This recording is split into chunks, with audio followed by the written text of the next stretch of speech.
Assalamualaikum warahmatullahi wabarakatuh. Perkenalkan, nama saya Jazilatul Halik dengan NIM 060103250007. Di sini saya akan mempresentasikan studi hadis bab fenomena inkar sunnah. Inkar al-sunnah adalah paham atau kelompok yang menolak otoritas sunnah atau hadis sebagai sumber ajaran Islam, baik secara keseluruhan maupun sebagian. Kaum inkar al-sunnah hanya menerima Al-Quran sebagai satu-satunya sumber hukum, sementara hadis tidak dianggap autentik, tidak relevan, ataupun tidak wajib untuk diikuti. Inkar al-sunnah adalah sikap atau pemikiran yang mengingkari kewajiban mengikuti Nabi Muhammad SAW dengan alasan bahwa hadis tidak terjamin keasliannya. Sunnah dianggap hanya tradisi lokal atau cukup berpegang pada Al-Quran tanpa merujuk kepada hadis. Sejarahnya berawal dari paham inkar al-sunnah.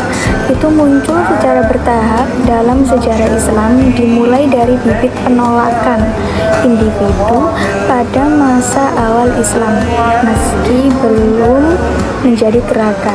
Pada abad 2-3 Hijriah, sikap menolak sebagian hadis tampak dalam kelompok rasionalis seperti Mu'tazilah ekstrim, namun tetap belum sampai menolak sunnah secara total. Gerakan inkar al-sunnah sebagai pemikiran yang jelas baru berkembang pada abad 19-20 Masehi. Ketika pengaruh kolonial barat, kritik orientalis terhadap hadis, dan semangat rasionalisme modern itu mendorong sebagian intelektual muslim khususnya di India, Pakistan, dan juga Mesir untuk menolak otoritas sunnah dan hanya berpegang pada Al-Quran. Pada era kontemporer, pemikiran ini semakin menyebar melalui media sosial dengan slogan "Kembali kepada Al-Quran saja". Meski tetap dianggap menyimpang oleh mayoritas ulama karena menolak fungsi sunnah sebagai penjelas Al-Quran. Kelompok inkar al-sunnah berargumen bahwa Al-Quran sudah lengkap sehingga tidak memerlukan penjelasan dari hadis, dan bahwa hadis tidak bisa dijadikan sumber hukum karena proses periwayatannya itu dianggap tidak pasti, rawan pemalsuan, serta dikodifikasi terlalu lama setelah Nabi wafat.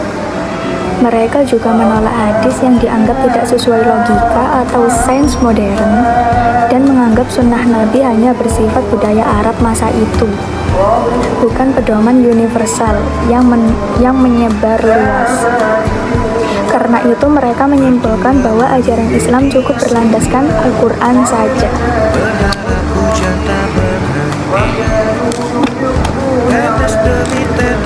Mayoritas ulama menolak paham inkar al-sunnah karena bertentangan dengan perintah Al-Quran yang mewajibkan taat kepada Rasul.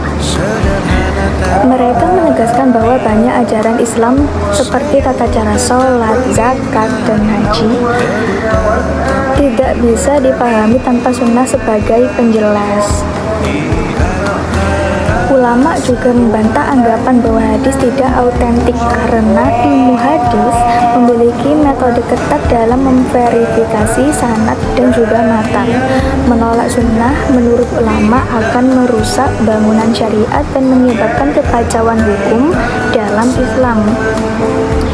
Gerakan inkar al-sunnah di Indonesia tidak muncul sebagai organisasi resmi, tetapi hadir dalam bentuk aliran pemikiran dan kelompok kecil yang menolak hadis sebagai sumber hukum.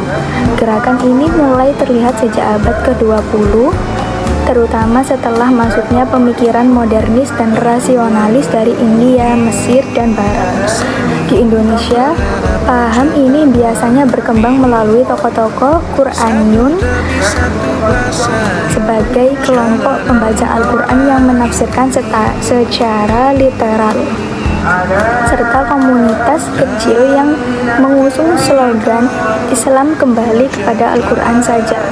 Beberapa paham inkar al-sunnah juga menyebar melalui medsos, blog, dan diskusi online, bukan lewat organisasi besar. Ulama dan ormas Islam seperti MUI, NU, dan Muhammadiyah menolak paham ini karena dianggap menyalahi prinsip dasar ajaran Islam dan meruntuhkan otoritas hadis. Di Indonesia tetap minoritas dan tidak harus utama, tetapi tetap muncul dalam wacana keagamaan modern.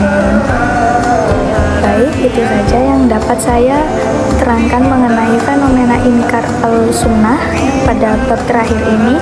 Kurang lebihnya mohon maaf. Wassalamualaikum warahmatullahi wabarakatuh.